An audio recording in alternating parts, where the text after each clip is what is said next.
Greetings. This is TKTRAV, aka Travis Magus, here with LVX777. Today we're going to talk about the theory and practice of harnessing and utilizing energy. So, boy oh boy. When you think of electricity, right? Electricity is power, okay? You can't really see it, right? But you can feel its effects. You know it's there. What does it take to create electricity? What do you need? All right. You need two connecting points. You need a positive and a negative end. Okay. Because energy is a current, right? It's a loop. It's a cycle. It's not linear. It's not straight. It's not finite. Okay.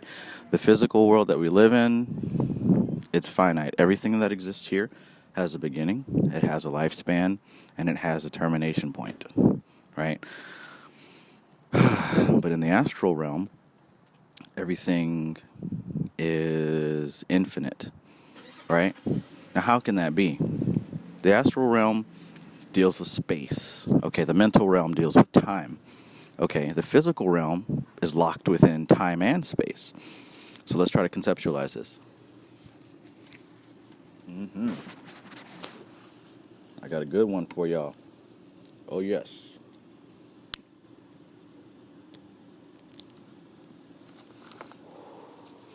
So, time and space.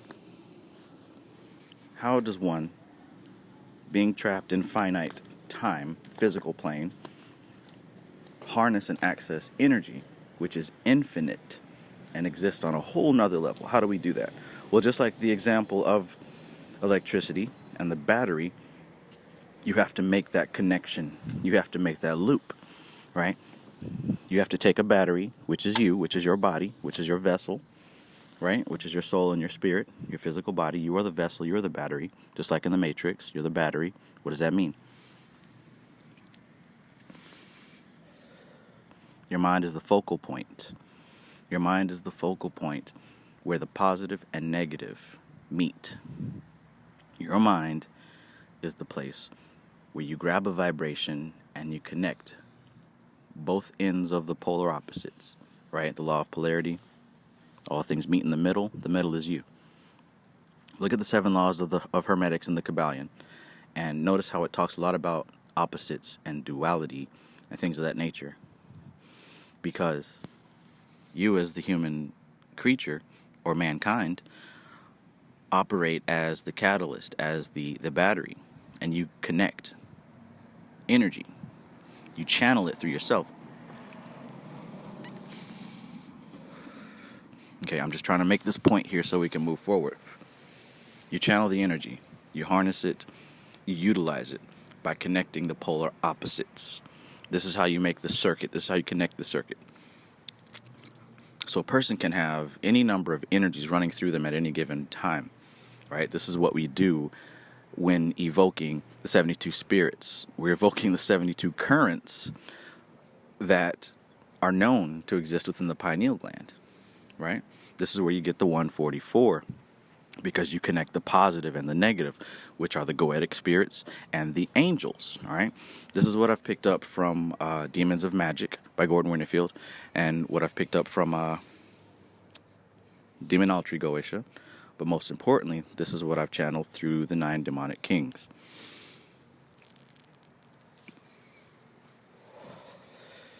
As the evocator, you connect the dots. Now, I first started noticing this when doing some of the evocations from the book Demons of Magic. I noticed I've had greater success, right, with Asmoday and the rest of the 9 kings than I was before. Why is that? Because if you take a look at the sigils in that book, right, it shows a modified picture of the triangle of art. And within the triangle, you've got the sigil of the spirit. Now, around that triangle, you have the names of the corresponding angels. Okay? Now you see what's going on here. You're connecting both sides of the same energy, the positive and the negative aspect. You're connecting them to form a current. right? You as the evoker are the battery, and you're visualizing the same energy. You're connecting the pole, you're making a circuit. So now this loop of energy runs through your mind, right? And as that energy courses through you, as you focus on it, as you hold in on it, it begins to bring out thought forms, right? And this is where the Goetic spirit begins to speak to you, begins to channel through you, because you are feeling that energy, right? It's not literally saying words, but it's giving you vibrations of its current, and you are applying it to your situation.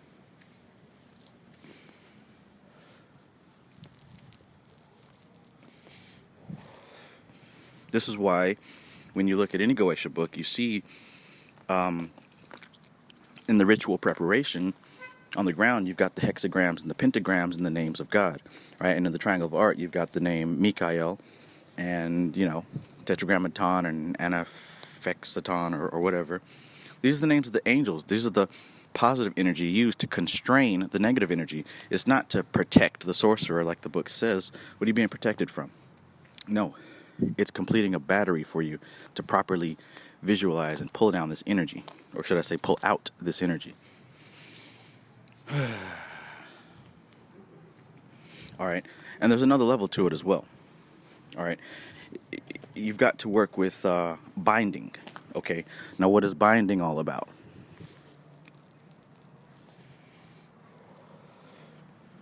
Okay, so like I said, the energy has two sides, right? You've got the positive and you got the negative sides of this loop.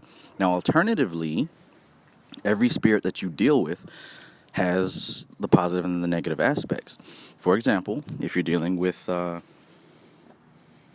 spirit to gain wealth, you, on one end, have the power to attract the wealth, and on the other hand, you've got the power to repel the wealth. So what happens is, when you don't bind that negative side, for a while, as you channel, you get the positive side, right? And it may work for you the first few times. But in my studies over the years, I've noticed some spirits seem to work, and after a while of doing the same ritual over and over, the effects lessen, right? For example, working a lot with Sitri was very powerful for me the first few times, but every time I evoked him, the results began to dwindle, right? So I'd jump to another spirit. I'd go to Gremory, right? I'd go to Beleth, right? But what I've learned here dealing with the king, Beleth, is that what's happening is you have to bind the negative aspect of that sexual energy. Because what happens is over time, as you're utilizing the positive, balance starts to happen, and the negative side starts to creep in to neutralize everything that you've been doing. All right. So to enhance the effects of working with any of these spirits, you have to remember at some point you're probably going to have to bind the negative aspects of that spirit. That's a helpful tip.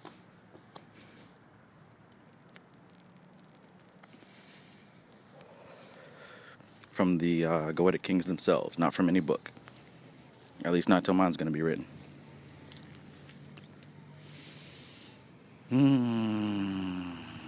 But yeah, this is where Saturn comes into play on the tree of life. A lot of times I'd wonder, what's so important about including Saturn, right? The sphere of limitation. Well, this is where it comes in. You've got to apply that limitation to bind the aspects of that spirit that you don't want, right? A spirit that can, like, say, if you deal with the tunnels of Set, all right, a lot of the spirits in the tunnels of Set, they preside over certain illnesses of the human body. And I'm asking, well, what do you need to use that for? Well, it's simple. They also can deal with healing those certain diseases and ailments. So what you're doing is you're binding the negative aspect of that spirit and utilizing the positive aspect to heal whatever ailments the spirits of the tunnel of Set preside over. So yeah, it's pretty simple. You can utilize science, or the concepts of science, when you're working with this energy. It's about positivity and negativity and neutralizing and balancing, especially balancing. You being the battery, being the focal point, you have to have balance within yourself. This is why it's important to do chakra work, so you can balance the energies within you, so that when you pull down other energies, you can work with them without your own negativity disrupting what you're working with.